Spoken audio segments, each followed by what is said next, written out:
ಶಿಡ್ಲಘಟ್ಟ ಪೌರಾಯುಕ್ತೆ ಅಮೃತ ಗೌಡ ಅವರಿಗೆ ಬೆದರಿಕೆ ಹಾಕಿದ ಪ್ರಕರಣದಲ್ಲಿ ಕಾಂಗ್ರೆಸ್ ಮುಖಂಡ ಹಾಗೂ ಆರೋಪಿ ರಾಜು ಗೌಡ ಚಿಂತಾಮಣಿ ನ್ಯಾಯಾಲಯದಲ್ಲಿ ಸಲ್ಲಿಸಿದ್ದ ನಿರೀಕ್ಷಣಾ ಜಾಮೀನು ಅರ್ಜಿ ವಜಾಗಿದ್ದು, ಇದರಿಂದ ರಾಜು ಗೌಡ ಬಂಧನದ ಭೀತಿ ಮತ್ತಷ್ಟು ಹೆಚ್ಚಾಗಿದೆ. ಕಾಂಗ್ರೆಸ್ ಮುಖಂಡ ರಾಜು ಗೌಡ ಸಲ್ಲಿಸಿದ್ದ ನಿರೀಕ್ಷಣಾ ಜಾಮೀನು ಅರ್ಜಿ ವಜಾಗಿದೆ.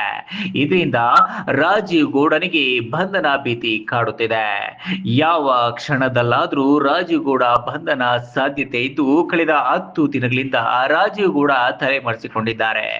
ಭಾರಿ ನಿರೀಕ್ಷೆ ಇಟ್ಟುಕೊಂಡಿದ್ದ ರಾಜೀವ್ ಗೌಡನಿಗೆ ನ್ಯಾಯಾಲಯ ನಿರಾಸೆ ಮೂಡಿಸಿದ್ದು, ನಿರಾಶೆಯಿಂದಲೇ ರಾಜೀವ್ ಗೌಡ ಬೆಂಬಲಿಗರು ನ್ಯಾಯಾಲಯದ ಆವರಣದಿಂದ ಹಿಂತಿರುಗಿದ್ದಾರೆ. ಚಿಂತಾಮಣಿ 2ನೇ ಜಿಲ್ಲಾ ಅಪರ ಸತ್ರ ನ್ಯಾಯಾಧೀಶ ಕಾಂತರಾಜ್ ಅವರಿದ್ದ ನ್ಯಾಯಪೀಠ ರಾಜೀವ್ ಗೌಡನ ನಿರೀಕ್ಷಣಾ ಜಾಮೀನು ಅರ್ಜಿ ವಜಾಗೊಳಿಸಿ ಆದೇಶಿಸಿದ್ದಾರೆ. ಈಗ ಆಗಬಾರ್ದಾಗಿತ್ತು. ಒಂದು ಪಕ್ಷದಲ್ಲಿ 7-8 ವರ್ಷ ಒಂದು ಕಪ್ಪು ಚುಕ್ಕೆ ಇಲ್ಲದೆ ಪಕ್ಷದ ಕೆಲಸ ಮಾಡಿಕೊಂಡಿರೋ ರಾಜಕೀಯ.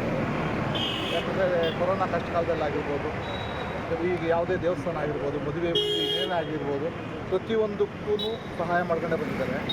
ಅಚಾತುರ್ಯವಾಗಿ ಏನೋ ಅದನ್ನು ಆಗಬಾರ್ದಾಗಿತ್ತು, ಆಗಿದೆ.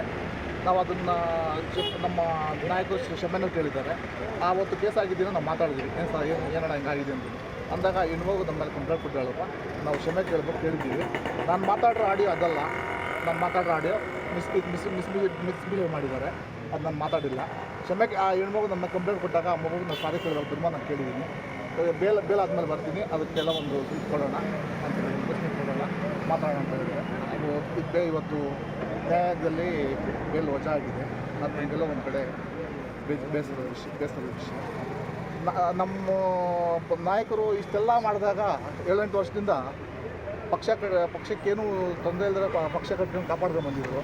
ಈಗ ಆಗಬಾರ್ದಾಗಿತ್ತು. ಒಬ್ಬ ಹೆಣ್ಮಗುನ ಮುಂದೆ ಇಟ್ಕೊಂಡು ರಾಜಕಾರಣ ಮಾಡಿದ್ರು. ಹೆಣ್ಮಗುಗೆ ಮಾತಾಡೋ ನಾವು ತಪ್ಪೆ, ನಾವು ಯಾರು ಸರಿ ಅಂತ ಹೇಳಲ್ಲ. ನಾವು ಪಾರ್ಟಿ ಕಾರ್ಯಕರ್ತರಾಗಿರ್ಬೋದು, ಮಾತಾಡೋ ತಪ್ಪೆ. ಅದನ್ನು ಇಟ್ಕೊಂಡು ಷಡ್ಯಂತರ ಮಾಡಿ ರಾಜಕಾರಣ ಮಾಡಿ ಸಸ್ಪೆಂಡ್ ಮಾಡಿಸೋ ಲೆವೆಲ್ಗೆ ತರಬಾರ್ದಾಗಿತ್ತು. ಇಮ್ರಾನ್ ಖಾನ್, ರಾಯಲ್ಸ್ ಕನ್ನಡ, ಚಿಂತಾಮಣಿ.